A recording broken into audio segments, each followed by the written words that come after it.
Hello, and it did it again. Hello, everybody, and welcome back to OMB Reviews. I am the critic who is a cynic. How is everyone doing this evening? Welcome back to the One Man Low Council and to episode 280 of the Welcome to Asgard podcast, which reminds me to shout out Toph Morris, who is a $5 a month backer over on Anchor.fm. As again, the show is uploaded as a podcast to all major podcasting platforms. And if you are listening to this on any of those platforms, please consider leaving a 5-star or whatever the highest grade review is to help out with algorithmic stuff. Anyway, tonight, talking a little bit about the Shang-Chi box office, expected to be the worst MCU opening in the history of the MCU. Also, I'm going to give a little bit of my thoughts on the Cowboy Bebop situation. I have not really said a whole lot about it, but something you may not know about me, I actually really enjoy Cowboy Bebop. I would not call myself a hardcore fan. I don't know all of the lines or all of the characters, but I've watched enough of the show to have some concept of the characters, to have some concept of the basic ideas of the show, and also to thoroughly love and enjoy that opening song, which is probably one of the best intros in any television show's history. Gotta love that jazz and that soundtrack that they have in that. So anyway, I'll give a little bit of my thoughts about the whole Faye Valentine cosplay, non-cosplay situation, because it's not going to be, I think, nearly as similar to a lot of the other responses that many of my fellow compatriots, friends, members in the community have had on it, because I don't have as much of a strong connection to the source material. But before going any further, please make sure that you smash that like button, light up that fire button if you're watching over on Odyssey. It really does mean a lot. And again, shout out to the Odyssey fam if you are watching over there. Again, I do fall behind in the chat. They have updated a couple of things in the chat, though. I have a pinned comment over there, and apparently I can also assign people as moderators on the live chat over there as well. So, hey, Odyssey, moving ahead in the world just a little bit. But before going into any of this stuff tonight, let's go ahead and say hello to some people in the chat. Let's see, we got Bryant Barth. Hail to you, Bryant Barth. Thank you for being here. We got Cacao and Cookies Minion. Welcome back to the chat. Glad to see you here. Paradox Guy, thanks for subscribing. Brian Barth tagged to say that Francis Ford Coppola is making a comeback to film. He is trying to make his long-awaited project Megalopolis? Hadn't heard of that before. As you know, I do like several films by Francis Ford Coppola. I would not call myself a die-hard Coppola fan necessarily. So, hey, if he is going to be perfectly honest, I didn't think he was still alive, and it sounds kind of terrible, but just, based on the films he made and just how classic they are, how old they are, I just did not honestly think that he was still around. So hey, if he wants to make this movie, then hey, I'm happy. If you're happy that he's making it, I gonna be honest, I don't really have much to say about this one specifically. By the way, I've tried to fix this camera now a couple times, but let me it's still a little too high. Let me try and fix this just a little bit. 1 second.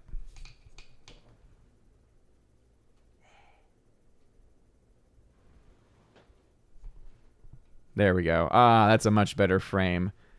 Apologies. Thank you for putting up with me. Snortapoopus Cuber, what is going on? Snortapoop is so glad to have you here in the chat. Hello, humans and other quitters. Hello. Tina B, thanks for being here. Shout out to Tina B, who is phenomenal, who is amazing, and also reminds me to shout out the Asgardian community and the extended community outside of Asgard as well for stepping up to help out Tina in her time of need. It's been truly amazing to see the response on her GoFundMe, and I know that she is incredibly grateful for everything. And again, shout out to Tina. Hope you are doing well. Thank you for the email you sent earlier as well. I sent a response back, and we got your back, girl. We got your back, and I'm glad to see that things are definitely looking up as far as people stepping up, giving you a little bit of help during this time. But she does make some very important points here, which is that if you have a comment or question, make sure you put @Odin at the very beginning of your comment, no matter where you are watching, whether it's on YouTube, on Periscope, on DLive, or on Odyssey, @Odin at the beginning of your comment. The only exception is if you are a member on YouTube, because I can only keep track of so many people, and that is where my mind goes. But anyway, thank you again all for being here. Joey Horn, what's going on? Good sir, thank you for being here as well. Of course, I will highlight and shout out people as they are coming in for the first time. We got Father Christopher Miller. Hail to you, Father. Hail, Father. So glad to have you here. He sent me about how there's some type of pork fest going on at some point in the Chattanooga area. There's no date on that yet, though, so I know that he is excited about that potentially being a way to come make it to my neck of the woods. That'd be pretty cool to have. Golden Ration, what's going on? Thank you for tagging.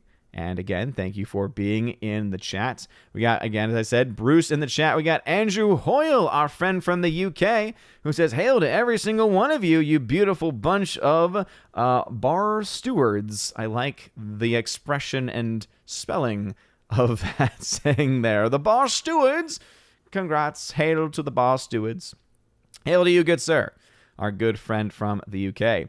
Gradania, what's going on, Gradania? Thanks for being in the chat. We got Forever Sci-Fi, who is a member. Hail to you, Forever Sci-Fi. Thank you for being here. Orange Chat Reviews, what's going on, good sir? Says, good evening, how are we all? I have a wee proposition. If you wouldn't mind giving me a few moments of your time, would you consider smashing the like button right now? Orange Chat, Ironfoot. Well, thank you, Orange Chat. I appreciate that proposition, and I back it as well. Please make sure you smash that like button, please. It really does mean a lot, and it really does help a lot as well. And if you're watching over on Odyssey, if you could light up that fire button, it also does a lot, especially since there's at least a couple people who have made it their goal in life to, every time I go live on Odyssey, to downvote over there. Again, I know there was at least a couple of people who were trolling in many cases, and so what I do with trolls is I say, okay, I'm not going to deal with your nonsense. I have enough going on in my life to have to worry about trolls, trolling not just me, but also people who are supporters. So, yeah, I don't put up with it. I don't have any patience for that kind of nonsense, and so you get the kick, essentially. So I'm imagining that they are just still there like, well, I wish I could complain, and so all I'm going to do is just downvote your videos, which luckily on Odyssey doesn't really do much of anything because there's really no algorithm to speak of in a lot of different ways over there. Let's see, Grand Admiral Adam, welcome to the chat. Glad to have you here. Let's see, Kigo Rogers, what's up, says notifications work. That's unexpected. Well, I'm glad to hear it. I know that there are many more occasions where, for some reason, notifications don't work. It's kind of a frustrating thing, that is definitely for sure, which is why if you just follow the fact that I am someone that sticks to a schedule, 7 p.m. Eastern Time, on the dot, every Tuesday and every Saturday. I'm like clockwork. There's very few times when I am not available, and whenever I'm not going to be available, typically I give about a day or so's notice. And when I have to give less than that, I post it on all of my social media sites. And also, if you want to follow me on Locals, it's one of the newer sites, you don't have to be a financial supporter over there to get notifications on things like videos being posted and other bits of information like that. But if you do become a supporter over there, you get access to things like giveaways. Right now, there is actually an active giveaway for a 4K Steelbook of the movie Snatch. So obviously a film that many people who are watching this probably are fans of or have heard of. And this is, again, one of the early Guy Ritchie films. Very, very good film. A film that I need to rewatch with subtitles on so that I can more fully appreciate everything going on with the movie. But anyway, this is currently a live giveaway for Patreon Subscribe Star members, also Locals members as well. And again, you should know where to find all that information on those respective platforms. And if you ever are not aware, you can, of course, contact me, and I will gladly help Army of Asgard level and above get access to those kinds of giveaways. All right. Let's see, Damon Walking 55, hail to you. Glad to see you in the chat. The R, who is a new member on the YouTube side. What's going on, good sir? Says, hail chat, hail Valkyries, hail to you. Good sir, thank you for being here. Appreciate it. Let's see. Alice McCarthy says, howdy, Odin. How's it going? How's Thor? I'm eating pizza. Well, glad to hear you're eating pizza, good sir. Doing fine over here. Just another day, another Tuesday here in Asgard. We are just rolling along. Crazy to think we're going to have our first 3-day weekend this coming weekend with school, with Labor Day, of course. And also, thank you to everyone for your thoughts and your prayers for my friends and family down in New Orleans. Over the past couple of days. It really does mean a lot. My family is okay. My parents are fine, but obviously there is still a lot of wind damage. There's issues with water pressure. There's obviously this huge issue. The biggest issue going on is the lack of electricity, and how the prospects for that, depending on who you ask and what day it is, some would say that it could be up to 3 weeks without power because a lot of the infrastructure, a lot of the key elements of the infrastructure were very, very heavily damaged. And then there's others who would say that there might actually be a good or best case scenario where it gets back sooner than that. So obviously, thank you again for any thoughts and prayers for them. But luckily, my friends and family, as far as I have been told, have all been doing well and obviously are not in any type of worst case scenario. So again, thank y'all for those prayers. All right, we got Rob D tagging to say, hello, Odin. I'm going to get pizza tonight. A Pizza Hut big dinner box sounds good. Nice. Hey, you know what I say? Pizza is always a welcome thing. Friday night for me is indeed pizza night, but any night can be pizza night in your home. And as long as you do not put the pineapple on the pizza, then hey, you have my support. But if you do put the pineapple on the pizza, we're going to have some problems. People get excommunicado for things like that here in Asgard. We don't like those kinds of things. We don't support those kinds of anathemas, as we like to call them here. For it is an anathema. You are anathematized when you put on pineapple on pizza. It is evil. Rosie212, what's going on? Member on the channel. Glad to have you back here. James Dachier, what's going on? Hail to you. And my earballs go pop, says Andrew Hoyle, which is the reason why I whisper that intro, because it's not me. It has to be Windows, I would imagine at this point. Even when I go in and manually set the song, or rather manually set the sound to a certain level, it still blows it out, switching from scene to scene. It does not make any sense to me whatsoever. I have no idea how to fix that issue, because as soon as I start talking, it randomly just alternates itself, which just doesn't make any logical explanation whatsoever, because it is the actual Windows sound level that's being changed, and I have no settings set on the Windows side of things to have that kind of thing happen. It's kind of weird. And I don't like it. I don't like it at all. So it's not a boomer act on my part. James Dachier comes in to say, which Lord of the Rings film do you consider the best, and which one is your favorite? Okay, there is a difference there, right? Depending on which one I think is the best film, and then the one that I personally enjoy the most. For me, they typically fall in line with each other, where for me, Two Towers, simply because of the Battle of Helm's Deep, is probably my favorite. I like Return of the King, but I will say it's not my favorite out of the three. In fact, it's probably my least favorite, to be perfectly honest. And it's not because it's a bad movie necessarily. It's just that there's just something about the Battle of Helm's Deep that just makes Two Towers so special. There's a lot of other interesting things that happen in the film. And then I love the first one too. It's kind of almost like, not exactly in the same way. It's kind of like a Dark Knight trilogy situation, where as much as I love The Dark Knight, I also really love Batman Begins, and there's some days where I prefer Batman Begins to The Dark Knight, even though I think they're both fantastic. The difference, of course, is that The Dark Knight Rises sucks, whereas Return of the King is still a very solid movie. So, yeah, I would say that Two Towers is my favorite, but to be honest, I would arguably say, objectively, that the first one, Fellowship of the Ring, is the best, because I think it just has it's the most narratively tight film.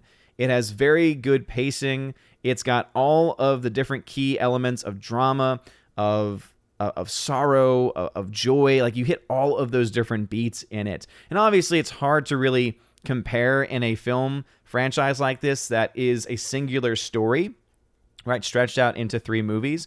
So it is still hard to really say that for sure. And obviously people are going to have different thoughts on that. But in general, my favorite probably is usually Two Towers. But I do love me some Fellowship of the Ring, and I think that one might be the objectively best one. Peter Martin, what's going on? Thanks for being here. Lost Soldier, bro. Long time no see. Glad to have you back, brother. Lost Soldier 212 says, Aloha, fam.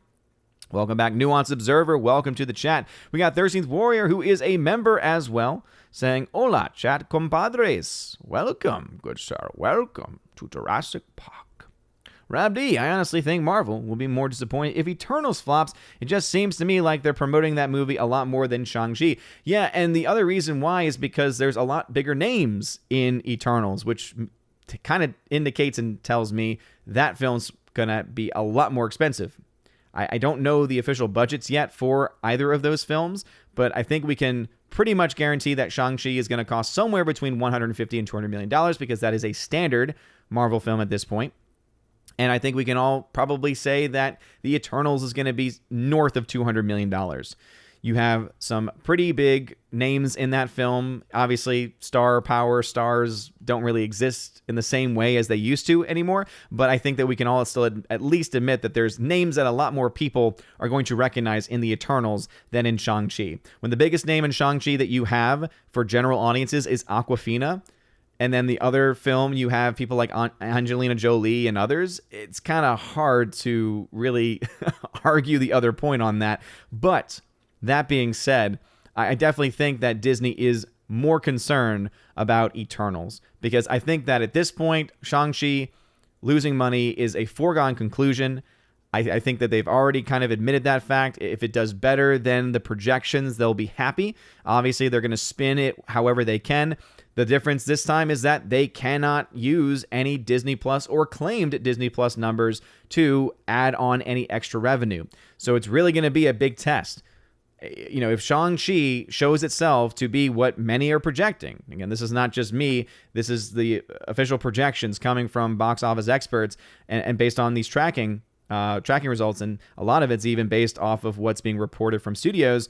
This film is set to be the lowest grossing. I did a video on it earlier today. Shout out to John F. Trent from Bounding Into Comics. It is, again, tracking to be the lowest grossing film in MCU history, specifically domestically, meaning it's going to have made less money than The Incredible Hulk, which to this point, 1, was the lowest grossing, but 2, was the only MCU film to actually lose money. So obviously that has changed because Black Widow has, of course, lost money, but it's not going to be nearly as much money that Shang-Chi is going to lose because it's just got way too many factors working against it. And it is amazing, and one of the reasons why I did the video that I did this morning and why I got to give a lot of kudos to John F. Trent of Bounding Into Comics is because he points out something that I think a lot of people, especially those making excuses for films not making money, are really looking over. And that is the fact that you can argue COVID is affecting these numbers to an extent, but then you look to other industries and how they're booming. You look to all of the concert circuits and they're selling out, right? People are willing to spend much more money to go see a concert than to go see a movie, and many more in one location. So it's shown us that there are a lot of people who are willing to be in close proximity with a lot of others. It's what's being offered that is the difference. It's what's being offered and the content being offered and the entertainment value, or rather the perceived value of said entertainment, that is in question. And I think that anyone who's going to be honest is going to say that the entertainment value being presented by Hollywood right now is almost non-existent. There are very few films that have come out the last year and a half especially that we can really go back to and say, yeah, this was actually a really good film. This was actually a really entertaining film.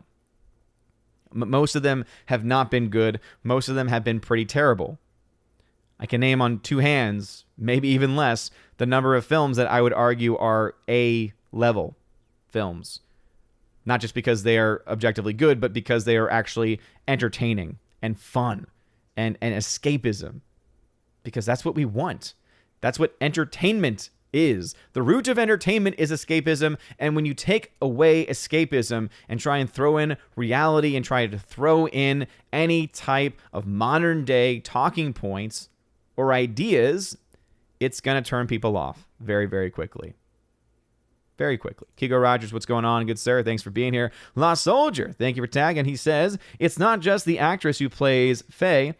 John Cho is also messing things up for the show, just not in an SJW way. Talking there, okay, about the second point of Cowboy Bebop. No, it's not. Obviously, it's not just this one girl who's having an impact. There's a lot of things about it. And I know that the biggest criticism that everyone is having of it is how lots of the characters just don't look like the ones from the anime, right? And I think that that is a valid criticism for fans of the franchise to have. However, what I will say is the biggest issue I have with the whole Faye situation, with that actress, is just how her comments do not actually make any sense. Because I actually do agree to some extent with some of the mindset or some of the rather points being made. She doesn't make them very well, but I do agree, right, about the whole scantily clad stuff. Because again, that's a moral problem that I have with not just this character, but with other characters. The issue is that she tries to excuse it by saying it's not physically feasible. But we see clearly that she's been in other films where she's wearing even less than what the character of Faye wears in Cowboy Bebop. And so it just falls apart for that reason. It was the fact that she went after fans. It was the fact that she was making contradicting statements that actually did not even hold up to reality, where people could just easily pull up any cosplayer of that character and say, boom, here you go. For a lot less money, people were able to actually get the look, you know? So... And I think that there is a way that they could have addressed this issue to make her look a lot more, at least as far as the overall look or uniform or costuming, right? And they could have even done it still and had it be a little bit more modest, which I personally don't have a problem with, because I think that we have an issue in our culture of over-sexualization. And again, this is where the moral issues that I have as a religion teacher especially, and as a devout Catholic come into play. But there is a balance that can be made there. The issue I have with the Cowboy Bebop situation is the fact that she has been incredibly hypocritical, and that her logic, the logic that she specifically uses, does not hold any water. And then she goes after fans in that process too, and that's never okay. Tabby155 says, much better than a few weeks ago for sure. Actually feel like moving the yard, or rather mowing the yard yesterday. Well, I'm glad to hear you're feeling better. Dabby55. Evan S says, I just watched Then Came You on Hulu, starring Craig Ferguson and Kathy Lee Gifford. It's a good later in life rom-com that's set in Scotland. I liked it. Interesting. Very, very interesting. I've triggered Tina for thinking that Coppola was dead. Again, what films has he done recently? I think that alone is kind of a reason enough to think that kind of a thing. I don't know. Evan S. tagged to say, someone send a still of Odin fixing his cam to Perry Chan. Well, I'm sure it's going to happen. I'm sure it's already happened at this point. Let's see. Kiko Rogers says, Odin needs more thick bass on that microphone. What do you mean more thick bass? I already have the big bottom. I got the big bottom set to this microphone. Now, obviously, I could make it an even bigger bottom, but I don't want to go too big with the bottom. You always want to be careful with the big bottom. Master of TDS, what's going on? Welcome to the chat. Joey Horn pointing out, I've got Tina triggered less than 5 minutes in. Absolutely. Oh man, Father, there it is. Yeah, Bacon Fest. That's what he was looking up earlier. So apparently in Chattanooga there's going to be a Bacon Fest, and that sounds delightful. I like bacon. Thank you, Nuanced Observer. I appreciate that. It's always fun to do a video for Park Hopping.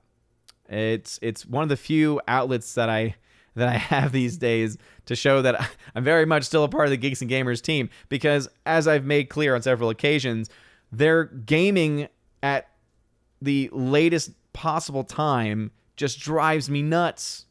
It drives me nuts. I would love to be able to play Mario Kart with them. I would love to be able to play Among Us or any other game with them. But when your starting time is 10 p.m. Eastern or later, and I'm a school teacher who gets up at 6 a.m., guess what? That's just not feasible. Not to mention having a young child and a wife that I like to spend time with, you know? And since we both work full time, priorities. So I would love to be able to do a lot more, but unfortunately, I feel like I'm being left out. I feel like I'm being excluded. Slash of Neons, I have beef with Pollux and Mitch Peeting. Are they not allowed to do a free guy pitch meeting? 2 weeks with retro movies. I would not mind normally, but I predicted they would, and nothing yet. I'm not sure exactly. Was that just a misspelling there? Have they not done a pitch meeting for Free Guy? Is that what you were trying to say? I don't quite get that. Let's see. Orange Reviews says, yes, Odin. I recently watched Battle of the Five Armies, and Billy Connolly is great and funny actor. I had to paraphrase him. You see, yeah, I'm not a fan of The Hobbit. The Hobbit films I was just not a fan of because you took, again, a small children's or children's level, I guess you could say, book, because really it's a family book. It's a book that people from all generations, from all different ages can really thoroughly enjoy and find something new and deep into. But yeah, to take that and then to try and make it into 3 movies, adding in a bunch of stuff that's just not there in the actual books, and then adding in extra stuff while leaving things that are out, that are in the books, it's just, again, ridiculous. Michael Talks Movies, hello there. Welcome to the chat. Thank you for being here. Paradox Guy, what's going on? Welcome to the chat as well. 13th Warrior, who is a member, says, does Asgard celebrate Taco Tuesdays, or would that be considered cultural appropriation? If you want to celebrate Taco Tuesday, you are more than welcome to. Most schools celebrate Taco Tuesday. I, on the other hand, had some popcorn chicken, and it was delightful. I'm not against Taco Tuesday, but there's just some days, even Tuesdays, where I'm just not as much of a fan. Slash of Neons, tag to say, which song is better as a cappella? If you did not immediately answer Enter the Sandman, then you have failed Asgard. What? That was kind of just a weird way to ask a question and then to go on into something else. I was very confused a little bit. Keck44, what is up? Let's see. Andrew Hoyle, as a member, says, we always have fish on a Friday. For shame, Odin. Andrew, I know. That is definitely something that's something I actually do want to work on. And it's going to be one of those tough transitions, especially now that the pepperoni on pizza has become it's become a part of the personality and character, to find a way to transition into non-meat stuff, because I actually would really like to start living a much more traditionally Catholic lifestyle, bringing back the Friday abstinence from meats, bringing back just different aspects of the fasting in whatever ways that I can as well. I don't know. It's going to take a while, but I'm slowly in the process of getting myself more educated on certain issues. I'm doing a lot of reading, getting a lot of things printed out as well. So I'm learning a lot. It's exciting to be able to teach the faith, but then also learn a lot as well. I don't know. It's fun. Gonzalo Bagali says, all right. Why pineapple on pizza when you can have caramelized onions and bacon on it? See, I could be without the onions. Bacon adds something to it. But if you like caramelized onions, that is not a faux pas. That I think is something that is acceptable. Thursday Warrior says, it's not okay to put pineapple on pizza, but it's very okay to put the lime in the coconut and mix it all up. You put the lime in the coconut. Hello, Michael. Hello again. Greetings, good sir. Rusty Shackelford, welcome to the chat. Crisco tagged to say, how do you feel about Dune getting a release in Europe over a month before the U.S. release? It's a bold strategy, Cotton, and we'll see if it plays out for them or not, if it pans out. I think it's one of those things where they're trying to get it released, tried to build up hype so that it does better in North America than it would have done otherwise. That's the only thing that I could possibly think of. The downside, of course, to it is that it just means it's going to get leaked online as far as, plot stuff. Obviously, it's based on the books, but you all know that Hollywood can, in many cases, try and, do their own thing with these stories sometimes. So you could have some spoilers there get released pretty early on. You could also have the issue, too, of, having some type of pirated version of the film coming out as well. It is going to be a film that's going to be released on HBO Max. I don't know exactly how many countries HBO Max is in. Does that mean it's going to be on HBO Max a month early in select countries? Because if that's the case, boom, you got a high-quality version that's going to be available relatively quickly. Hannibal Grimm, what is going on? Just another red shirt. Hail to you. Glad to have you here. By the way, before I go any further, I do want to give a shout-out to Drunk 3PO, who, for some reason, has been suspended on Twitter. We're thinking that it might be music he used in a tweet or something. But anyway, justice for Drunk 3PO, and also join the rebellion. Again, there it is. Welcome to the rebellion. Join the rebellion. All hail Drunk 3PO. He is the best of us. All right, let's see. Forever Sci-Fi says the charge of the Rohirrim in Return of the King in the theater was great, though death. Yes.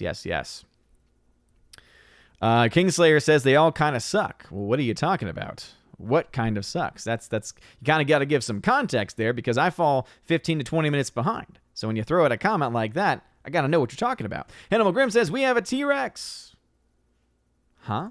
Thanatos Felicitas. My favorite song is Where There's a Whip, There's a Way from The Hobbit, the cartoon version. Dude, old school 70s cartoon version with the hippie music, the hippie guitar folk music is so great. And what's even better is when South Park did their own version of it with Lemonade Winks, because it captured the essence and soul of that style, especially of the music, so well. Lemony Winks' journey is going far and wide. Lemony Winks' journey. Oh, I love it. So good. One of my favorite songs, though, in that 1970s animated Hobbit movie is definitely when the goblins take over and kidnap the dwarves. It's just, there's just dun dun dun dun dun dun dun dun dun dun down to Goblin Town, down to Goblin Town. Oh, it's so good. That stuff is legit. That stuff is my jam. The Kingslayer says The Dark Knight Rises is a masterpiece. Nope. That is factually inaccurate. You can enjoy the film all you want. It is not a masterpiece. And the one piece of evidence that I only need to show you, there's a lot of other things I could point out, but the one thing that I can point out that is, again, clearly totally destroys that point is Talia al Ghul's death. You cannot tell me that is objectively good acting. You can't. And guess what? Because of that performance, Nolan saw that performance and said, yep, film it, print it. Game, set, match. Orange Tower Reviews. I didn't even recognize Salma Hayek in the Eternals trailer. Bad aging, I'm guessing. Now, after saying that, I think I just heard a woman screaming to the west. Yikes. Oh, dang. Yeah, and I think that, again, it has names that some people recognize. It's still characters that no one really has any idea who they are, as far as the normies go, but we'll see.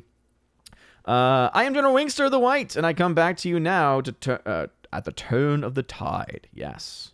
Jeremy Zakowski. I want to see Jeff Dunham a few weeks ago, and arena was full. Yeah, seriously. I mean, wrestling, y'all know I'm a wrestling fan. Those shows are doing very well, too. So it's the kind of content that's being offered. If people are not going to be preached to and are going to be entertained, guess what? People are going to go, and they're going to want to go. They're going to want to keep on going. They don't want to get preached to. Bruce says, having Aquafina name pop up in anything is a turnoff for me for whatever the thing is. Yeah, especially since I don't think that she's all that funny. One-man show, what's up? But yeah, if that's the comedy that you have, and apparently in early reviews they've said that she's the comedic relief, it's like, okay. Again, that is definitely a subjective, because comedy is very subjective in many ways, and so I don't really see the interest in her as a comedic presence, but hey, Maybe some people will. Thirsty Warrior says, I got a refund for my season tickets for touring Broadway shows. They want proof of vaccination or a negative test for entry. Fudge them about it. Had tickets for almost 20 years. Bye-bye, dude. Thirsty Warrior, that sucks. Yeah, dude. And I'm someone, I did theater in high school. I loved going to shows. I lived in New York for a bit for college. I loved going. To do the general rush, the student rush. You'd get up early, go to the box office before it opens, wait in line, get cheap $20 to $25 tickets. It was awesome. But yeah, I'm not going through that. Absolutely not. Absolutely not. That's ridiculous. That is tyranny. And we're already seeing across other nations people standing up in the thousands to fight against it. There's got to be a moment. There's got to be a moment when we here start to actually step up. New York is, New York, LA, basically the cities right now, maybe it's San Francisco, but at least New York, these are the central points. This is where you need to have people in those areas that are actually having these direct types of mandates step up, protest, fight back.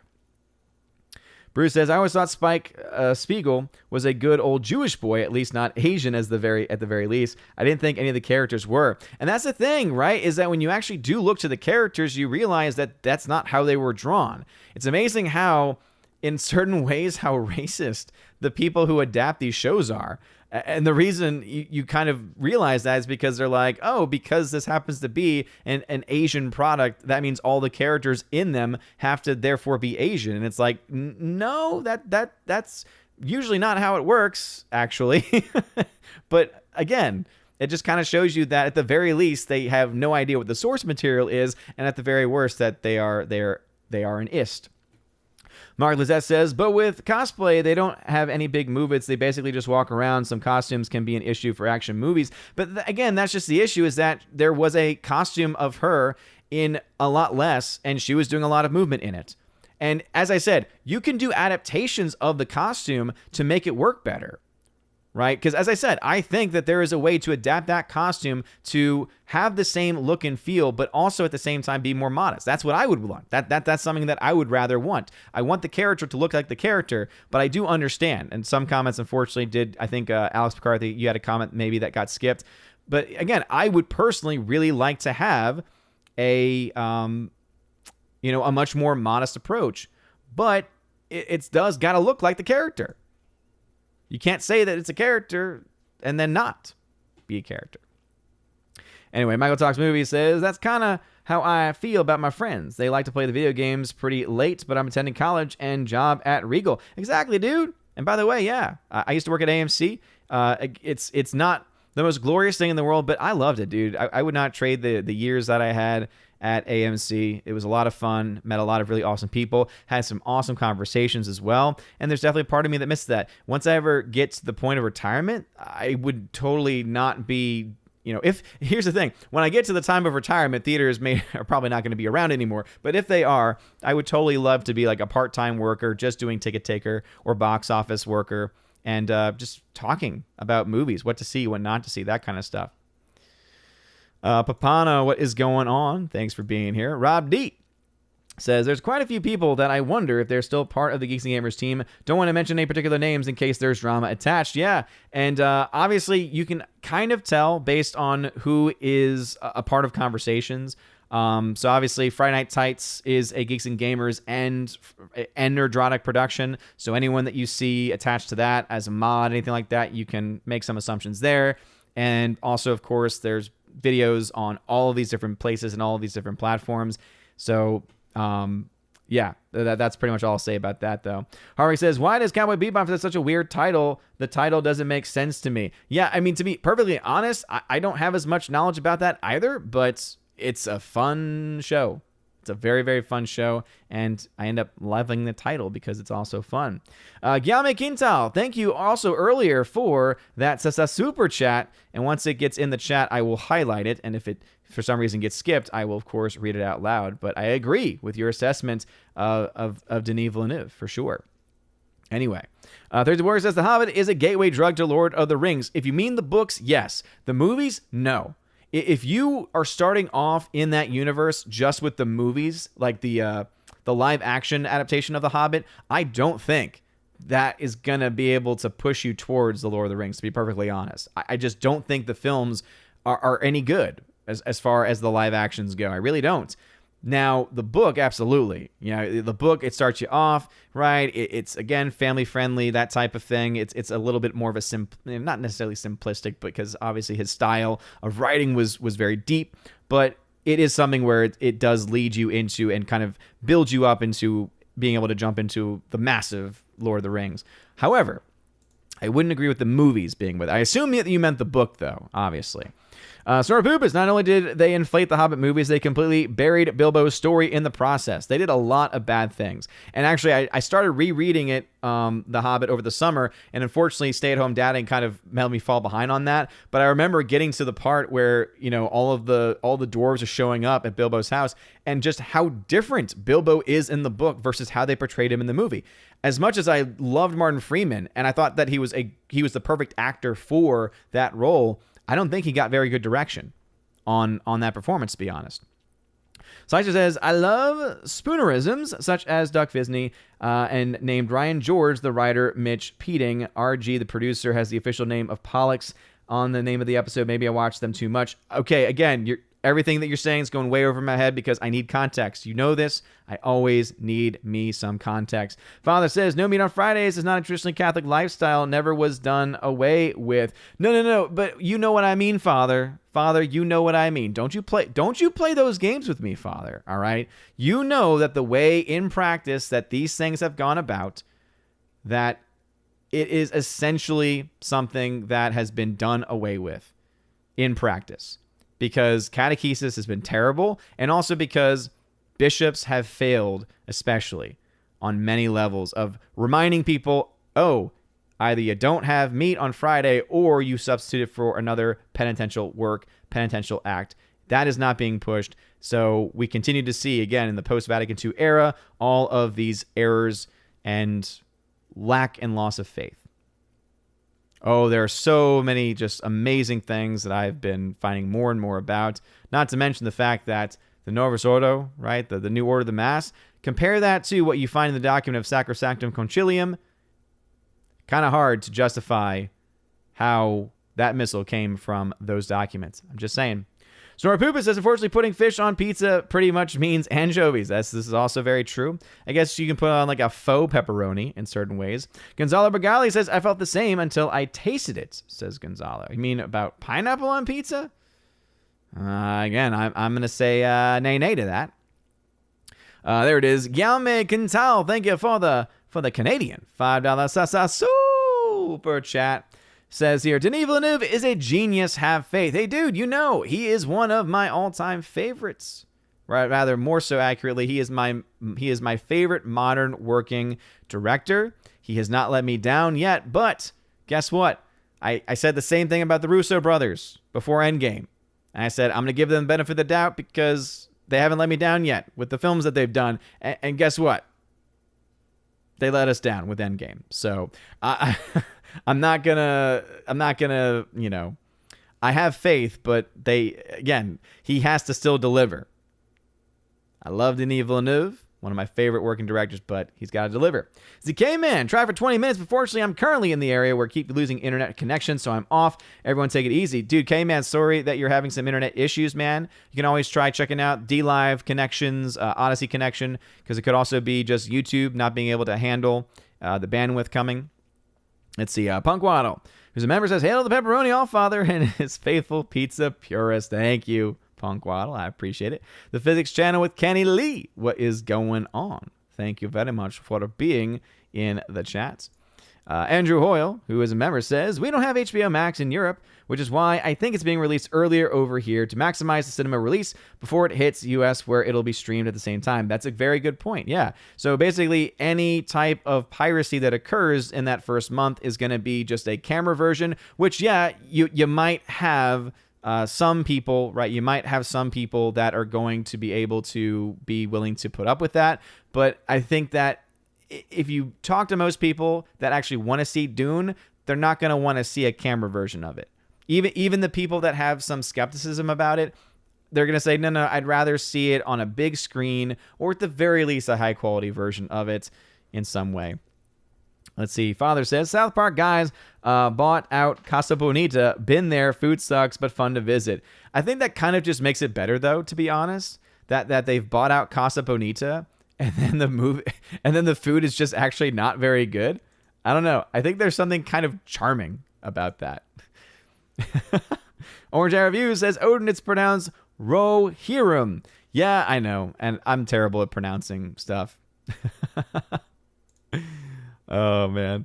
Snorpoopa says, oh, over misty mountains cold, to dungeons deep and caverns old. I will agree. The best part of the Hobbit movies, I would say, is that rendition of the song, because I love the deep bass that they do. By the way, there's some awesome videos of like bearded badasses with deep voices doing renditions of that song, and it's so good. Evan S. Just go with some salmon or shrimp on Friday and make it your only meal. It's not that hard. My gram understood Pope Paul VI and Vatican II. Our house is a meatless all Fridays. Very nice. Very nice. And I think that instead of, the Pope going after traditionalists, instead, maybe he should start to go after the actual abuses that have been going on. What a novel concept. Hardwick says, Shang-Chi in the comics is based entirely on Bruce Lee. However, the makers of the movie have said they based the movie version on Jackie Chan. It's kind of ridiculous. Forever Sci-Fi, love the 60s, 70s animation. Almost time for the annual Great Pumpkin Watch. Oh, yeah. That's right. Well, it's almost peanut season, I guess you could say, because of the series of films that are connected to different parts of the year.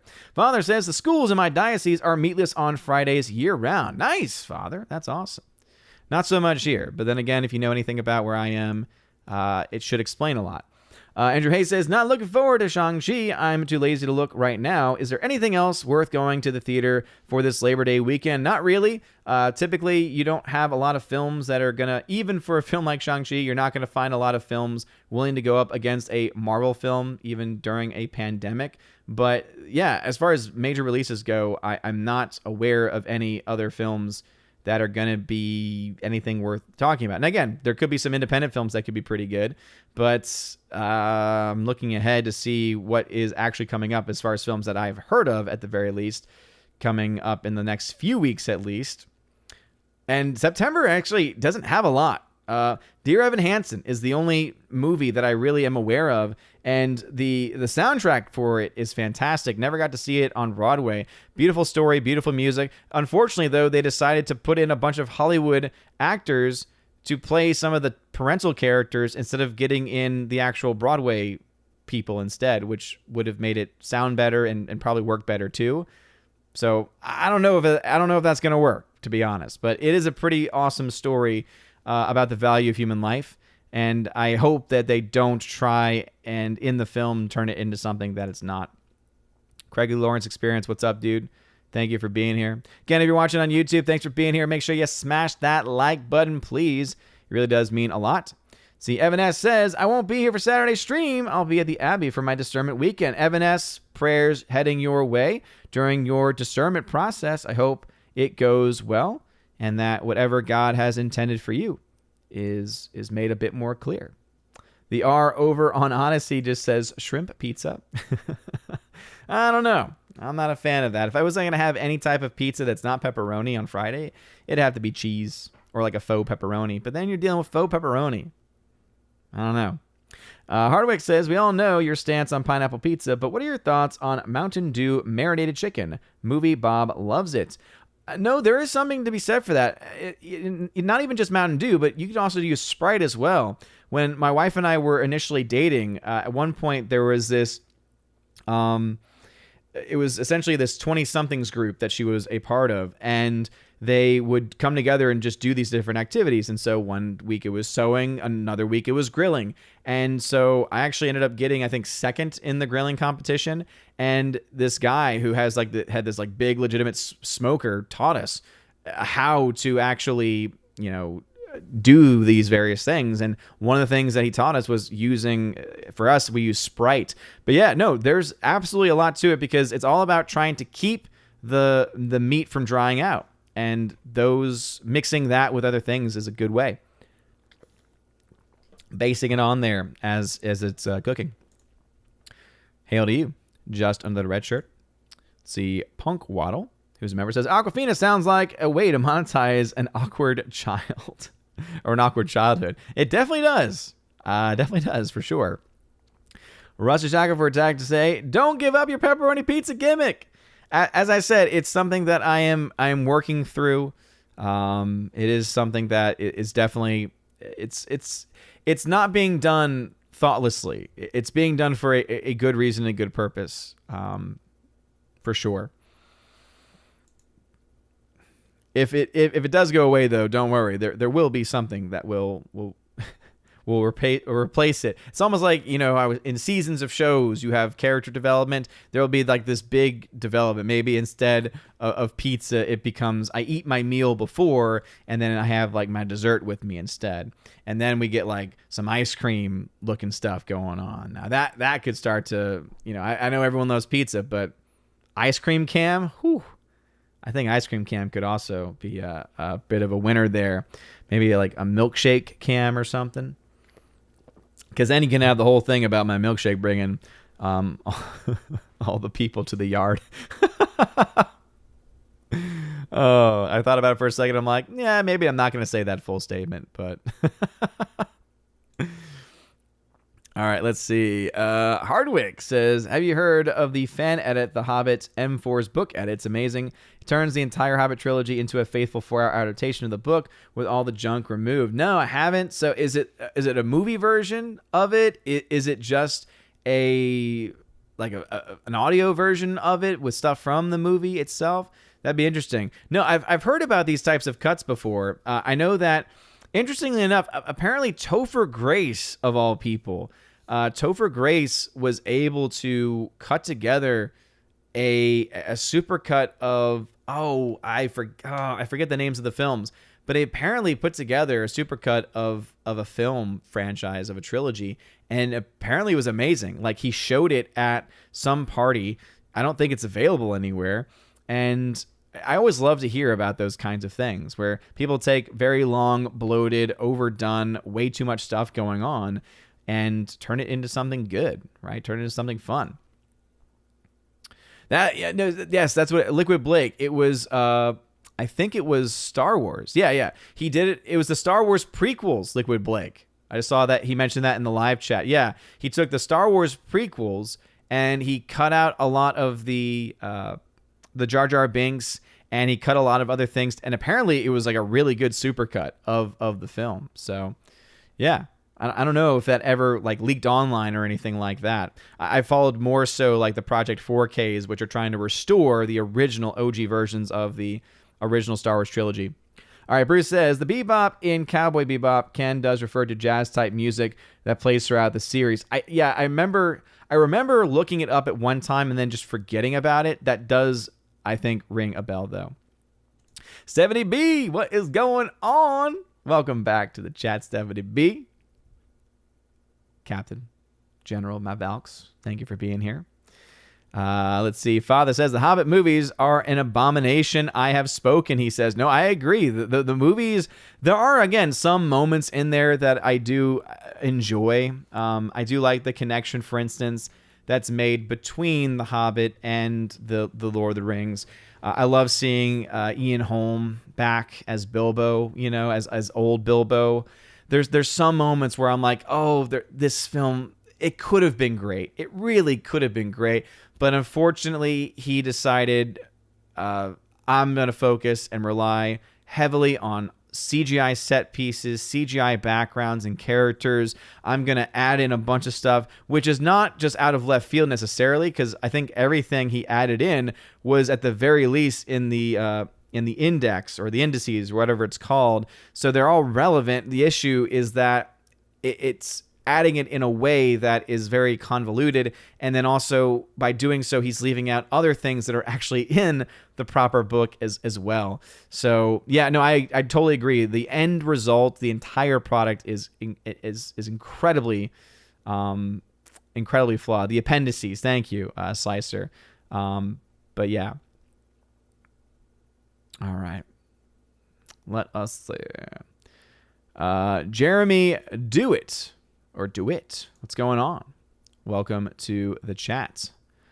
Let's see. Father says, I think I poked the bear regarding meat on Fridays. Oh, you definitely poked the bear, Father. You definitely poked the bear, for sure. Because it just brings up all of the atrocities that have happened since the 1960s. And obviously that is the very least of the issues that have popped up since the 1960s, specifically from 1970. Loss of faith, less people receiving the sacraments, so many things stemming from all these issues. Anyway, Gub Dig says, wasn't Mel Gibson pretty strict Catholic? Yeah, based on what we know, he is, I believe he's still a practicing Catholic. I've heard some rumor that he is what's known as a sedevacantist. I can't confirm that, so don't quote me on that. Essentially, it's the mindset that we haven't had a true pope in a while, and the current pope isn't the true pope. I don't know if he holds to that or not, but even though there is clearly an incorrect thought he has there, because sedevacantism is not correct. It is inaccurate. It is not based in reality. Because the only way that one can be sedevacantist and have it make any sense is if a council were to actually be called together and the thoughts that they were putting forward were verified. But until that happens, they can't do what they're doing or claim what they're claiming. And so therefore all that they are schismatic at this point. So it's like, okay, even if you have certain points that you're making here without an authoritative council confirming and clarifying the things you're saying, you have nothing except for you putting yourself outside of the body of Christ in this way. So, but even with that being said, though, I think that that being, of course, a big issue, it is still something that he again, I imagine that if I were to go to just a general concept of conversations with prayer, sacraments, things like that, we would be probably very much on the same page with those kinds of things, with the biggest disagreement of all, of course, being the fact that I completely recognize that Pope Francis is a legitimate pope, though I also have my concerns about him as well, of course. Gonzalo says with bacon. Okay, yeah. Bacon on pizza is fantastic for sure. See, Andrew Hoyle says, I make my own pizza, so I think I'll experiment at the weekend with pineapple to see what the fuss is about. Andrew, no, don't do it. No. Oh, don't put yourself through it. Let's see. Jonah Wingster, I recently got some nice anniversary editions of the Hobbit Lord of the Rings books. Can't wait to reread them. Yeah, I don't have them next to me, but they're actually pocket-sized editions of the books with these nice, I think it's technically like faux leather bindings. And even though the text is on the small side, it is really nice. And I was really enjoying reading it. It just, again, got caught up with being stay-at-home dad for the summer. So I really want to get back. I want to do so much. I'm like in such a reading mode. I've been printing stuff out. I've been collecting a bunch of documents that I know that I want to read throughout the year as well. And really comes down to having the time really to dedicate to it, because obviously I've got to do all my stuff with school, with baby Thor, obviously spend time with the family, with my wife, obviously the pups as well. So trying to balance all that stuff, but also still I'm wanting to learn. I am that person where I love learning things. I love being able to find out more things about it. I'm listening to a great talk right now. Speaking of, of the Catholic conversation that we've been having throughout the stream, there is this really great Catholic speaker from back in the day called Michael Davies, and I'm listening to this talk he gave about the Mass, and it truly is brilliant, and it really, I think, is a great understanding of what things were like, especially back in, I want to say he was speaking at this time, I think it was in the 80s, early 90s, and kind of what the sentiment was at the time, and also, again, the very good, legitimate points that are being brought up and the issues that do exist in the way the documents were brought up and implemented, and the time bombs, as they're known as. When you have a phrase in one of the documents that says, there should be no innovations unless it is for the good of the church, which is such a broad statement, it makes complete sense as to why a bishop or a priest could take that and say, oh, we're going to strip out altar rails, whether the people want it or not, because we think that it's for the good of the church. So it's those kinds of things. It's those kinds of ambiguous statements that led to so many abuses. And again, it comes down to the most recent motu proprio, where what does Pope Francis say is the biggest issue? It's not the abuses that have happened from Vatican II, from the Novus Ordo. Oh no, it's those trads. It's those very small minority of all of the people of God who are the big problem, the big issue. It's ridiculous. It really is. And I pray for the Holy Father. I pray for his conversion, because the Lord knows he needs all those prayers that he could possibly get. He again, I pray for his and for many in the hierarchy's conversion, because they need it. They need it so badly right now with so many things going on. Not to mention, that's not even bringing up the China deal, where underground Catholics were thrown under the bus in China for a deal with the communists. That to me is already at a point where it's just, again, if there was a council in the future that went back and condemned certain actions that took place during this and the last couple of pontificates, it would not surprise me, to say the least. See, Andrew Hayes says here, by the way, I had a pizza last weekend. I think COVID screwed up my taste buds because the pepperoni lovers pizza from Domino's didn't taste the same. Well, it depends also. Sometimes you go to a different Domino's, which I don't know if you did or not. That can sometimes have an impact. And just sometimes different days you feel in a different way.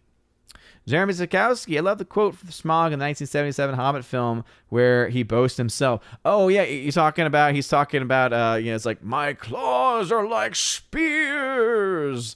Oh, yeah. It's so fantastic. It's so awesome. I mean, there are so many great... If you hated the live-action Hobbit films and you like the Hobbit book and you've never seen the 1970s cartoon, it is definitely not, a 100% faithful adaptation, but it's so much closer. It's so much closer. And also it's fun and kind-hearted, and it doesn't add in all of the nonsense.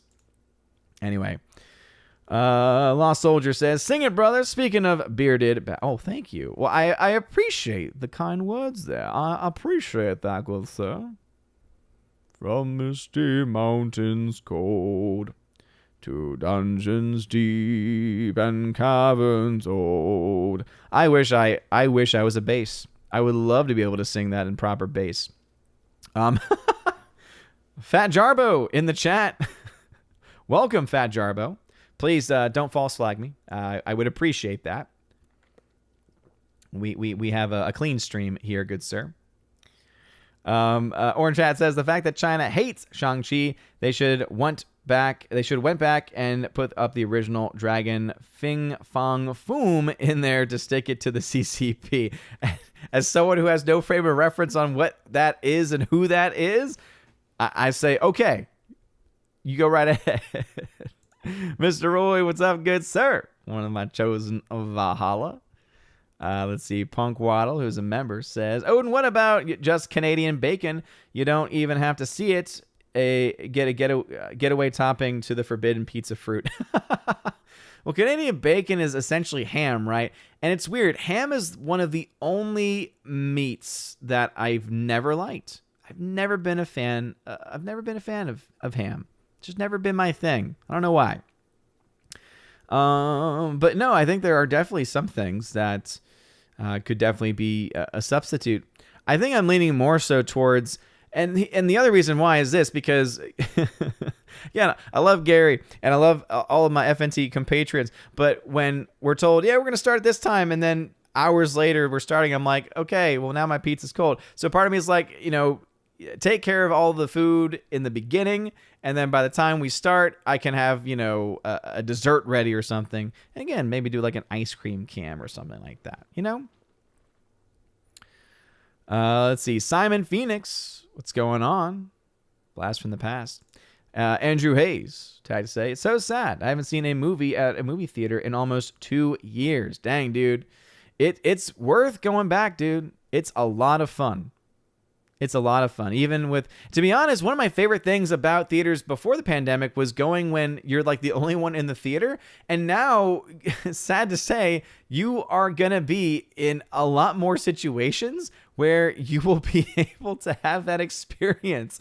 The issue that I've been having is that because no one's going to see it, a lot of the theater owners don't really care about keeping up their theaters in tip-top shape. The biggest issue, of course, being the bulbs in the projectors. Nothing drives me more nuts than when I can see the flickering of a bulb because it's clearly getting towards the end of its life.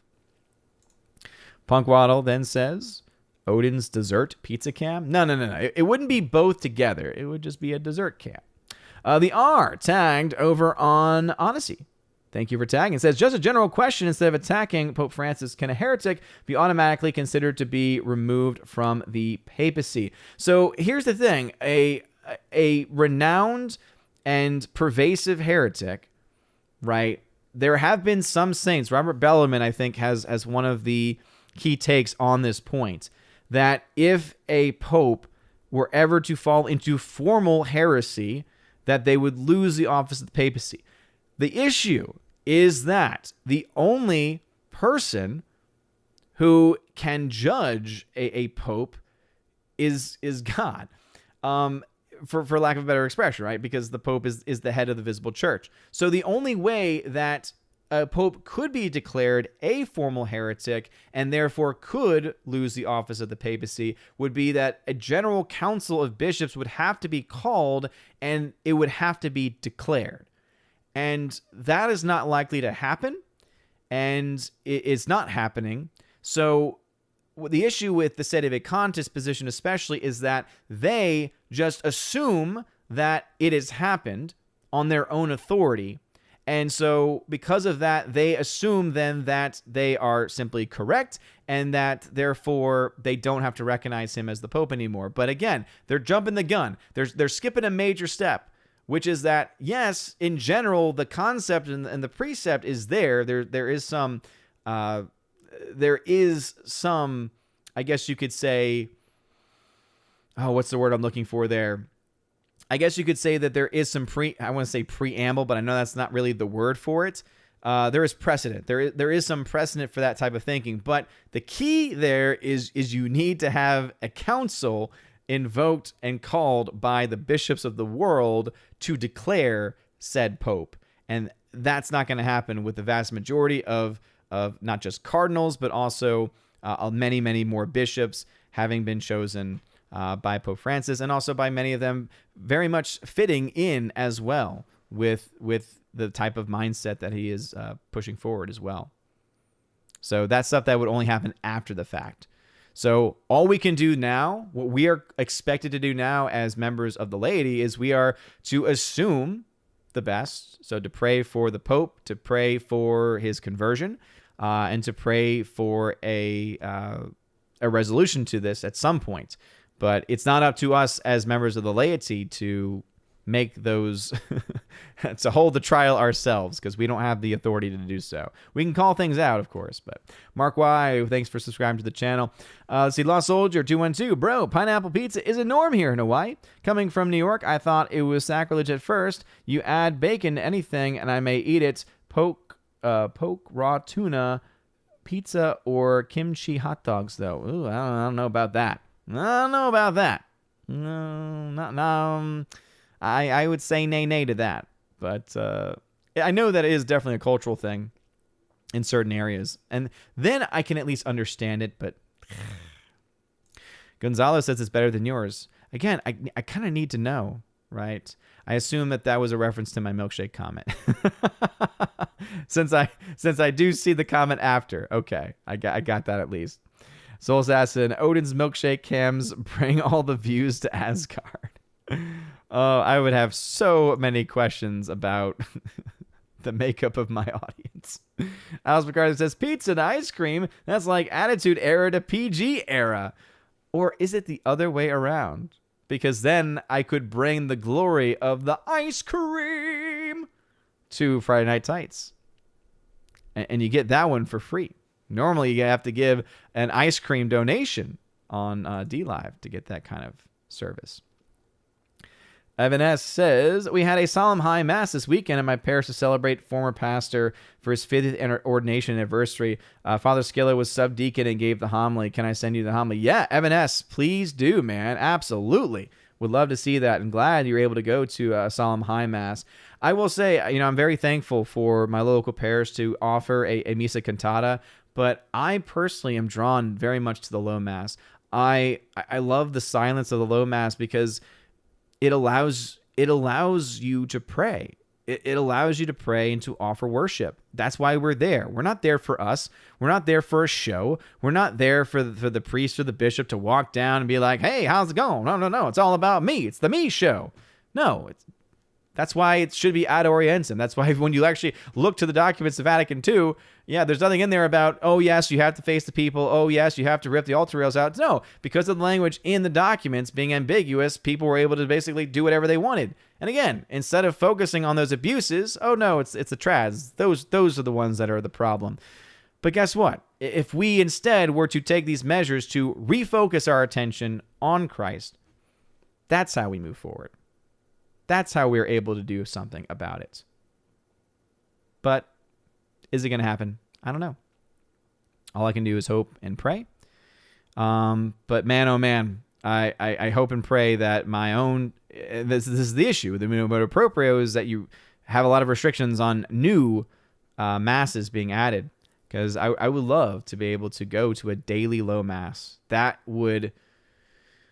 I think that would just be something beneficial to the soul, because I do have difficulty praying. I have ADD, and being in a position where I know I could be in a specific place, a specific time, being in a place of worship and a forum and a rite of worship that truly enables one to offer quiet, reflective worship, proper worship to God. Great way, I think, to start a day. So I pray for that. That I pray for so often. Andrew Hayes, the Hobbit movies are only good for scenes that came straight out of the books.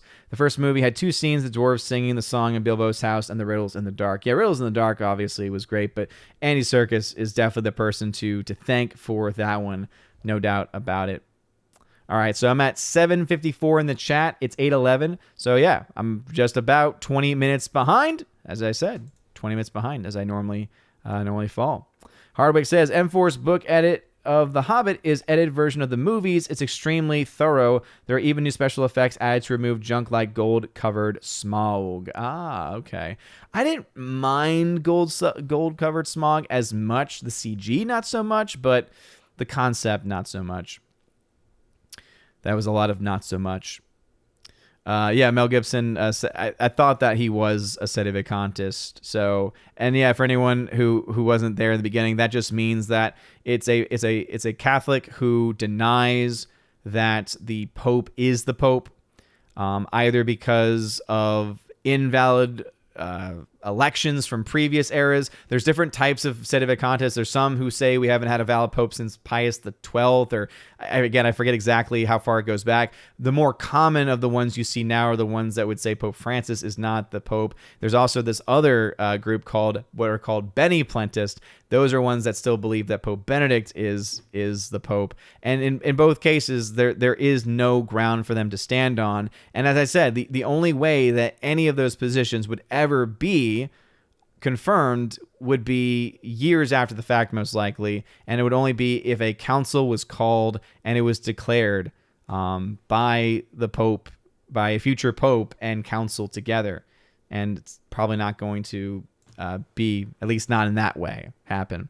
Gonzalo Bergali, stream blinked for everyone, or just me? I don't know. I don't know there. Orange Eye Reviews says, I was about to say, I know what sede vacante means. Movies are my friend in that instance, Angels and Demons. Yeah, there you go. Sad to hear that you're learning about Catholicism from Angels and Demons, because Dan Brown is not one that's very kind to Catholicism. But yeah, sede vacante, empty chair. So the concept is that there is no actual pope because the seat is empty. See, Rhaegar Targaryen says, so basically, if Sedevacantists is a Protestant sect, it isn't. It's more of a schismatic Catholic group, more so. because a sedeve cantus still holds to core Catholic teachings, Catholic moral teachings, liturgical traditions as well. The only thing that usually the one thing that they don't have is the belief in the Pope, meaning they don't have a connection with the Pope. And the general definition of schism is when you are not united to the Pope. And so if you deny who the Pope is, well, obviously that creates a bit of a problem there. So they're more so in line with the Eastern Orthodox. Think of more so Eastern Orthodox in their position. But obviously it's still not the same necessarily either, but it's similar. Harvard says, among other changes, the M4 book edit removes the orcs until the final battle, removes Tariel except for a 5-second cameo, and hundreds of other changes. It keeps the things as they were in the book. Nice. Very cool. So it actually makes it watchable from what I'm hearing. That's nice to hear. Rhaegar, you didn't tag me in this one, but I did want to point it out. So the SSPX is not in the same boat as Sedeve Cantus, because the SSPX is not in schism, though there are some that try to argue that they have a schismatic mindset. And the reason why is because they recognize Pope Francis as the Pope, they pray for the Pope, they believe in and accept papal authority. The issue they have is that, as I mentioned, there are some documents, specifically in Vatican II, where the wording is ambiguous, and they cannot sign on to those documents fully because of those ambiguous comments and phrases. So they are what we describe is they are canonically irregular. So they're not in disunity. They're also not in full communion or order. They're canonically irregular is the proper phrase to describe the SSPX. And obviously this is something that is very much debated, not just among traditional Catholics, but also other Catholics in general. But they're not in the same boat because they do recognize Pope Francis as the Pope. Their issue comes more so to the ambiguous phrases that do exist in the documents of Vatican II, and also the way in which the new missal, the new Mass, came about. Which, if you look to the history of the development of the new Mass and that missal, there are a lot of objectively problematic issues going on within it. Just look up a little bit about Annabelle Bonini, especially. Joey Horn likes Michael Davies. I'm just discovering him. He's a very good speaker, and so far enjoying the conversation about the Mass that he's giving. Let's see. Lost Soldier says, you have a baby Thor. Any plans for a baby Freya or a baby Baldur? In the future, yes. Right now, we're just enjoying baby Thor, but in the future, definitely open to more. We're hoping not for a Loki, though, because that would be a little chaotic.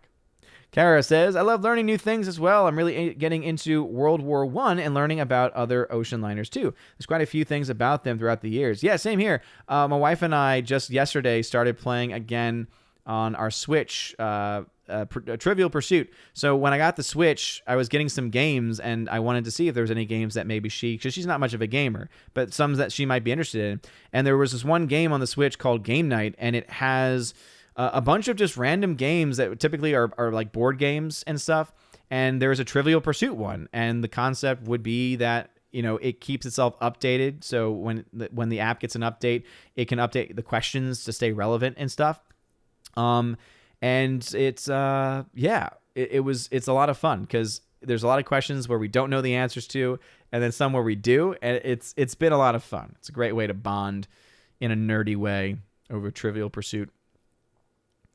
Hardwick says, I don't think Topher Grace's prequel fan edit is available, but there are dozens of prequel fan edits. Some of them are impressive. I'm a big fan of fan edits. I've been into them for over a decade. Yeah, fan edits I'm not as much into because I know that, for instance, in the original trilogy, the OG Star Wars trilogy, there is a fan edit that a lot of people enjoy, and it adds certain things to try and make it. For me, that's an issue just because I don't think there is a lot to add to make the original Star Wars better. I'm much more interested, as I've mentioned previously, in Harmy's Specialized Edition, in the Project 4K titles as well, since they are trying more so to preserve the original film and bring the original film back to its glory, and try and fix the mistakes that were put in those cursed special editions. But yeah, that's where I stand on those. Let's see. Snortopoopus says, Richard Boone, Paladin from Have Gun Will Travel, did the voice of Smaug of the 77 animated version. I don't know actually much about Have Gun Will Travel, but I can say the voice of Smaug in the 77 cartoon was fantastic. Everything about the 77 really is great. Soul Assassin, I saw this. My favorite line, bar none, of anything with YouTube drama is that. Now, wait a minute, Matt. Now, wait a minute. No. I agree. On a shirt, no doubt. Just on a red shirt says, my only problem with the 77 Hobbit is the Rankin base animation style, great googly eyes. Yeah, it's not a perfect animation by any means. As I said, I did point out it's not necessarily a completely faithful adaptation of the novel, but it's a lot more faithful than the live action movies, that's for sure. Let's see. Father says, speaking of Shang-Chi, do you want to do a reading of the Chinese pilots who crashed Sum Ting Wong and We Too Low? Oh, Father. Evan S., how can you be Catholic and not like ham? It's like the divine meats. Please explain that to me. How is ham a divine meat? I don't get that. Crisco, what are your thoughts on Illumination Entertainment films? Despicable Me, Secret Life of Pets, Sing, etc. I liked the first Secret Life of Pets because I love dogs. I love animals. So I have a bias to that film. So I really couldn't tell you, because it's been a long time since I've seen it, whether it kind of holds up in an objective way. But subjectively, I loved it just because I love animals. So I was just like, oh, yeah, this is fun. This is a lot of fun here. The first Despicable Me is pretty great. I love the kids in that movie. The relationship between them and Gru is great. All the other ones, to me, are just kind of throwaway, not needed cash grab stuff. So, anyway. Let's see. Rhaegar Targaryen says, Fing Fang Foom is an ancient Chinese alien dragon in Marvel Comics. He is the source of power of the original Mandarin because that is where he gets his 10 finger rings. Ah! So it's kind of like the dragon from Dragon Ball Z. Okay, got it. And there's someone out there who's like, how dare you compare them? And others who might say, I guess if that works for you is how you would envision it in your head. Pogwaddle says, I meant like a dessert pizza, like chocolate cookie pie. Ooh, okay, yeah. Dude, like, I wouldn't survive cookie cake. I love cookie cake. I couldn't survive that every week, though. Oh, yeah, what do you have? Just having a cookie cake every week. It would be more so ice cream. Because then I could, totally bring in the shtick from D-Live, as D-Live has been very quiet in recent months, sadly. And because of that, I could bring in the ice cream dynamic over there and annoy probably tons of more people who already aren't fans. Jeremy Zakowski says, mass mandate had started in my state and it's going to hurt my local movie theaters. It is. It's going to hurt all businesses. Every single business is going to get hit by that for sure. Father says, will we have a new corpse trial after the next pope is elected? Oh, I hope we don't have a corpse trial, but I do think we do need to have a whether it's a synod or an ecumenical council, we need one to clarify things. If there's one thing that I think all of us, anyone who's here, who's Catholic, whether you're trad-cat or not, can agree on, is that we need a council to clarify what these documents from Vatican II actually mean and to actually go after the liturgical abuses in a direct way. And to actually make declarative statements again. That was the biggest issue with Vatican II, was there were no real declarative statements. There were no anathematized statements really made during the council. But we need to have that. We need to say, if you do this, you are anathema. If this action happens at your church, then you are anathema. We need to have that back. Because not having that type of mentality has led to the huge amounts of abuse happening in the church in a wide variety of ways.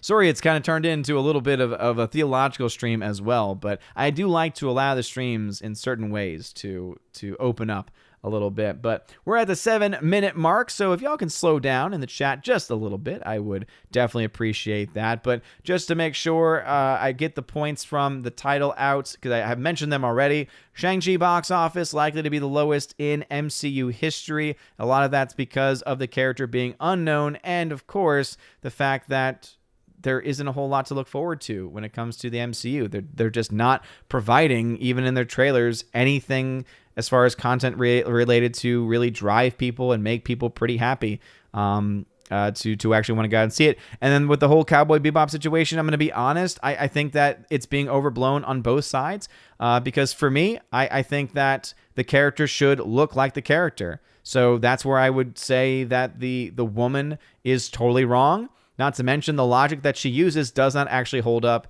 does not actually, hold any water whatsoever. What I would rather want is I would like to have a much more modest approach to the costume that still pays tribute to the costume, right? Similar colors, similar design, but a much more modest approach. I'm fine with the modesty, but that's clearly not what the woman complaining about fans was going for there. And obviously, the several pictures of cosplayers, among so many other things, not to mention the fact that she contradicted herself by the pictures coming up from other films that she's done, specifically one film that she's done where she is wearing much less than what's in this film and moving a lot. And so, again, very much is being contradictory there. So again, those are just my thoughts. If anyone missed those thoughts, those were my general thoughts as we get these last questions coming in. All right, let's see. We got Hardwick coming to say, are you aware of the 1990 version of Treasure Island? It stars Charlton Heston as Long John Silver and Christian Bale as Jim Hawkins, and the most faithful adaptation of the book. I have not actually seen that. I will say though that I think that what is the best adaptation of Treasure Island is actually Treasure Planet. Treasure Planet, if you've never seen it before, it's one of the last hand-drawn animations. There's some non-hand-drawn stuff in there, but as far as hand-drawn animations, it's one of the last hand-drawn animation films to come out from Disney. It was really screwed over in a lot of ways, but it is probably one of the best animated films that they ever did. It's incredibly underrated. It's a beautiful story. A really great rendition as well of this story, which of course very much is inspired by Treasure Island. So I've not seen that one, but I can say Treasure Planet is definitely up there. See, Evan S. says, the path to hell laid with the bones of bishops, priests, and nuns that turn the faithful away from God. Absolutely. Woe to those shepherds that lead the sheep astray. Be better for a millstone to be thrown around their neck and them tossed into the sea. Absolutely. Jam Cruz, what's up, bro? He says, was Shang-Chi still a triumph, though? Depends on what you mean. I mean, at this point, doesn't look like it. Doesn't look like it's going to be. Lost Soldier, you find so many new cultural things here in Hawaii. It's pretty cool. And not just talking about food.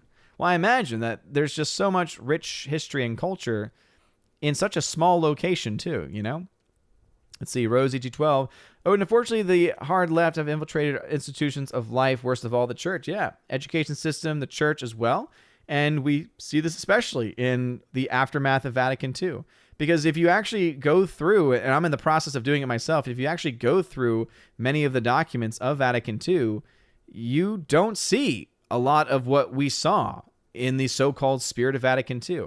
And that's why we really do need a synod or council to say, okay, we've let this go on for too long. Let us actually go to what did the documents actually say, who has actually been following these documents, and who's been abusing them. And there need to be ramifications. That's the only way that we're going to get things back on track. Because this whole loosey-goosey, whatever, is losing souls. Punk Waddle, there's something to be said about the assembly, not just the stuff about forsaking it. What? See, Evan S. says, my friend's wife teaches at a local all-girls Catholic school and has daily mass. She doesn't go because it's not in Latin. Well, yeah, at my school, we have daily mass, and I'm, again, very respectful of our priests, very respectful of everyone else, and I choose not to. I do go, of course, to the school-wide liturgies, and that is a matter of, again, the fact that I do recognize that there is validity obviously within the Mass. The sacrifice does take place. Christ is indeed made present in the Mass. But when it comes to the questions of things like, is it fitting? Is it a fitting form of worship? Is it some question even of legitimacy when you look to the history of the development of this specific missile? I think there's a lot of questions that can be raised on this. Validity, though, is not one, right? It's clearly a valid one. But with this, it does more so to try to avoid any sense of scandal, because obviously to have a teacher, religious teacher at that, not being present is a bit of a problem. Plus, it gives me a time to try and focus on prayer. It gives me a time to focus on prayer.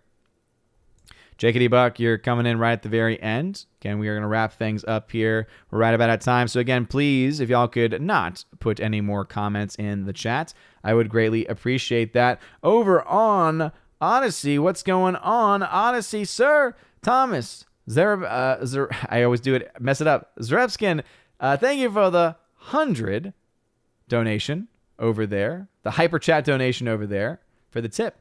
It says, make sure to verify your cash account so you can continue getting tips. Okay, absolutely. Yeah, now there's cash tips allowed over on Odyssey, and I think I have to get that set up before it can be allowed. But thank you for the reminder, Thomas. Appreciate it, man. Thank you for everything y'all are doing. So glad to see things like pinned comments and moderators. Just add a little bit more. Would love to be able to integrate it into the Restream chat.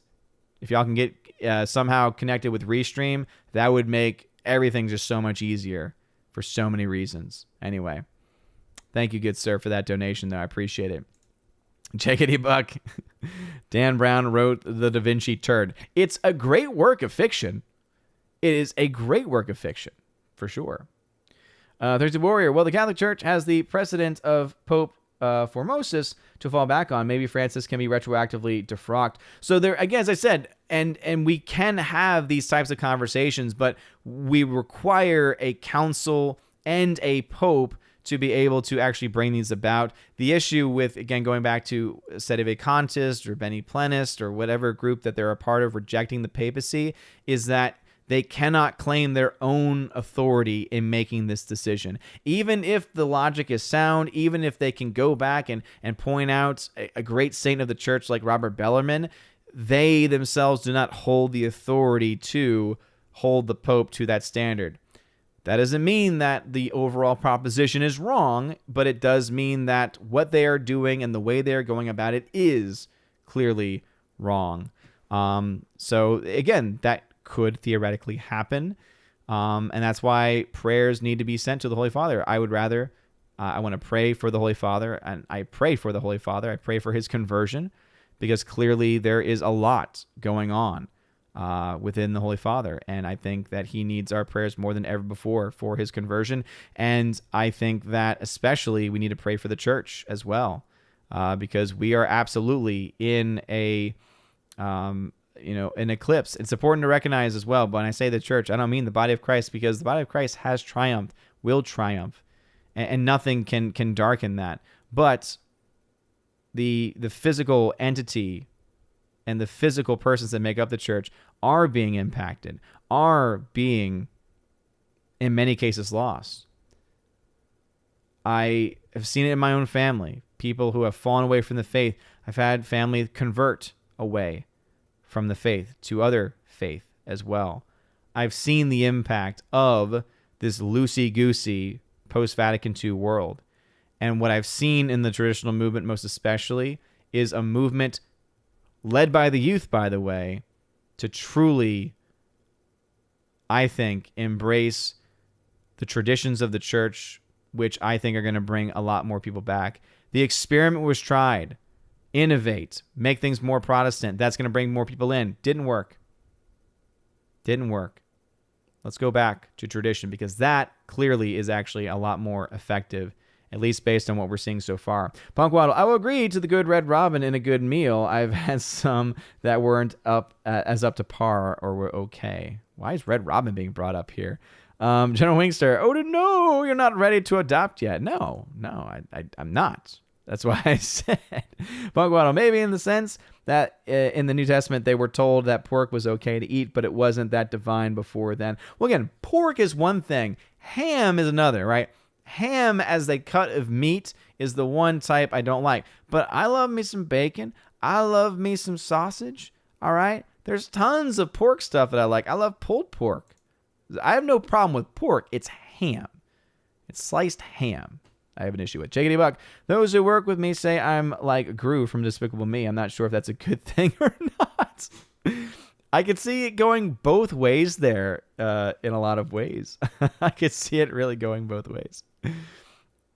Andrew Hayes says, what's a corpse trial? Look up, I don't have much time to go into it. Look up, just Google or DuckDuckGo, more preferably use DuckDuckGo. I've been using DuckDuckGo a lot lately and I love it. But just look up the time a pope was put on trial as a corpse. So that's what we mean by a corpse trial. Literally, a pope dug up his predecessor and put the corpse on trial. Fun times. Rosie says, Odin, you'll never get that council with the hard left turn the church's hierarchy has made. Here's the thing, Rosie G12. Never say never. I still honestly believe that all the things that have happened are being allowed to happen, right? They're being allowed to happen. I do not think, based on the fact that they clearly violate first principles, but I definitely think that it's not a part of the direct will of God, but it's clearly a part of the permissive will of God. It's being allowed to happen. And therefore, we do have to take it within that context. However, that does not mean that we just sit back and say, oh, the Holy Spirit, because this is what some people fall back to. They say, oh, it's the Holy Spirit. It's the Holy Spirit. It's like, okay, we can say the Holy Spirit allowed for certain things to happen, but we also have to have that more nuanced approach to say, okay, but can we actually defend positions that contradict what came before? Because if we are going to do the whole hermeneutic of continuity, which after this motu proprio is really blown up, if we're going to go that route and read this in light of tradition, there are a lot of things that exist now that do not coincide with tradition. And the Mass is a very major part of that. You don't have a Mass that only has 40% of what came before and can somehow say it's a continuation. You can't have a Mass that currently exists that was made by committee, first time ever in the history of the church where that's ever happened before, and say that that Mass is the only, and this is the words of Pope Francis, the only expression of the Roman Rite, where the other ancient, dating back over a millennium, somehow is not. So there's a lot of issues there, for sure. Father says, hope you can join my Catholic stream either this Saturday or next. Still trying to nail down the dates. I'm going to try and do my best. You always know, Father, it's always a tough time in general because that's when I'm trying to do some yard work. And obviously trying to take over mornings, baby Thor, making sure that wifey's not dealing with it all by herself. Joey Horn, Bebop, Boop, exactly. Hardwick, all right, I need to start skipping some comments. Hardwick preservations and fan edits both have their different merits. When it comes to the OT, for example, I like the original special and its fan edits. The more, the merrier. Yeah, I mean, I understand why people would like a lot of those things, but yeah. Piano M says Marvel's trying to get back to square one where the first Marvel movies came out. There are no planned universe. Disney didn't even own it then. They think they can just start from scratch again. Yeah, and they're not. They're not going to be able to. And the early indications of the numbers are clearly showing that, right? For sure. All righty, let me try and get through as many of these as I can. Soul Assassin, you say Treasure Planet, I'll raise you Muppet. Oh, Muppet. Oh, yes. I will agree. Pizza Planet. Okay, I don't remember Pizza Planet the movie. I'm assuming that's just a Toy Story reference. There is a film, though. I think it was a Disney Channel original movie where there was a scene where there was a tree that actually had pizza growing off of it. And I was like, I want that tree to exist, a tree that the fruit of the tree is pizza. Punk Waddle, my comment about the assembly was in response to you saying you can focus when you are at mass or the congregation. Yeah. So again, for me, especially when obviously I go to these school-wide ones, I just stay in a state of focus. I typically get out my rosary. We had a bishop present, the last one, and walking around, turning it into a show, really making a mockery of the Holy Sacrifice, in my own humble opinion. So I got on my rosary very quickly and just started praying for him and praying for the children, praying for me too, because I don't want to feel anger towards anyone, let alone a superior. Robbie Odin got my pizza, boneless wings, cheese sticks, just in time for the end. And again, if any comments are skipped, I apologize, but I do need to wrap things up because I am over time tonight. Soul's asking, what about poor boys? You like those? Okay, they're po' boys. All right, we call them po' boys, not poor boys. I know it comes from that, but po' boys is how we shorten it. Bruce, pulled pork is the dive. Dude, pulled pork is so good. By the way, here in Tennessee, they can make pulled pork that's so good you don't even need to have any seasoning. Or rather, no sauce. It's so good you don't even need sauce. It's pretty phenomenal. Pretty phenomenal. Okay. Trying to get through these last comments. And boom. Got it. Awesome. Goo, woo. Goo, woo. Thank you all very much for being here tonight. This was a fun stream. Got to talk about all the things and also got to talk about one of my favorite passions, which, of course, is my faith. And again, I want to say thank you to every person out there who did donate to help out Tina, and also for everyone who have sent their thoughts and to prayers over to those in New Orleans and along the Gulf Coast who got impacted by the storm down there. So again, love you guys so very much for that love and support. Before I head out, though, I do, of course, want to give a huge shout out to my YouTube members who are at the Army of Asgard level and above. It's one of the perks you get when you are at that level on YouTube. Shout out to Jonathan Marshall, Eric K., Cornelius Schultz, Fetigator, Gonzalo Bergali, Soul Extraction, George Molo, Grimm's Math, Wicked Plumber, Gomer Kyles 79, Kara Tharp, Dadman Walking 55, M Tax Shark, Forever Sci-Fi, Rosie G12, Andrew Hoyle, Orange Chat Reviews, Jay Stowe, and Aiden Vickery. You guys are all freaking amazing. Thanks to anyone who watched over on Odyssey. I know there were people in and out today. Thank you for smashing that fire button over there. For watching anywhere else, thank you. Again, especially to my YouTube fam. Didn't see anyone really on the D-Live fam pop up today, but thank you if you were watching on any of those other platforms. Shout out to all of my members, whether they are at the Army of Asgard level above or not. And of course, I do want to shout out Gomer Kyle 79, who is a Patreon member. I've not added to the video yet. Tomorrow, September 1st, is going to be, of course, the new processing. Don't worry, if you entered into the giveaway for the Snatch 4K, and for any reason you are not continuing on next month, if you are entered in, that is locked in, and so you would still be eligible for that. But if you do want to have access to that giveaway, think about signing up. The links are in the description of the video. Top link is a Willow link, which brings you to all of my social media links and other ways you can support the channel. Also, please send some love to Tina and Stuff, the best mods in the business. Empress of the Universe Tina, who is phenomenal. Stephanie B, who's also phenomenal. They do an amazing job. And again, Stephanie B getting up that GoFundMe set up for Tina. And also, again, give yourselves a round of applause as well for everyone that was able to donate anything, but also anyone that was able to give a kind word, a kind thought, or a prayer to Tina as she's going through this has been truly phenomenal. And I do also want to say prayers out to, again, the Gulf Coast, and also to all those still in Afghanistan, something that I didn't talk about really a whole lot today, but there are apparently American citizens that have been abandoned and stranded in Afghanistan, so we pray for their safety. We pray also for the people of Afghanistan who do not want violence, who do not want